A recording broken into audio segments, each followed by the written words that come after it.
वाकडमध्ये एका विहिरीमध्ये टेम्पो घुसलेला आहे।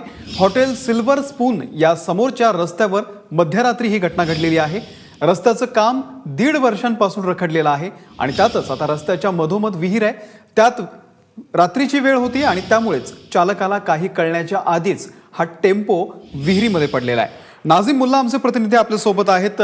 नाझीम, नेमकं काय घडलेलं आहे आणि आता हा टेम्पो बाहेर काढलाय का? या टेम्पोमध्ये कोणी होतं का? काही जीवितहानी वगैरे झाली का?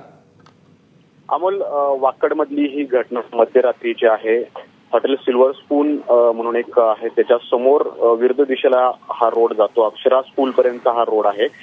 गेल्या 1.5 वर्षापासून या रस्त्याचं काम जे आहे ते रखडलेलं आहे। वेळोवेळी या ठिकाणच्या नागरिकांनी मागणी केलेली आहे। आणि दुसरी गोष्ट म्हणजे याच रस्त्यामध्ये मधोमध अगदी विहीर आहे आणि त्यातच रात्रीची वेळ होती, त्यामुळे या चालकाला जो आहे तो काही अंदाज आला नाही आणि ट्रक जो आहे, टेम्पो जो आहे तो थेट विहिरीमध्ये पडलेला आहे। विहिरीमध्ये काही साहित्य, टेम्पोमध्ये बरंचसं साहित्य होतं आणि चालक होता। सुदैवानं यामध्ये पाणी नसल्यामुळे तो चालक जो आहे तो या ठिकाणी बचावलेला आहे। परंतु यामध्ये जरी ही दुर्घटना जी आहे यात जीवितहानी झाली नसली तरी भविष्यात आणखी यामध्ये मोठी दुर्घटना होण्याची शक्यता आहे, कारण विहीर अगदी मधोमध आहे। महानगरपालिका आता यावरती लवकर तोडगा काढते का आणि ही विहीर मुजवते का हे पाहणं महत्त्वाचं राहील। धन्यवाद नाझीम, दिलेल्या या संपूर्ण माहितीबद्दल।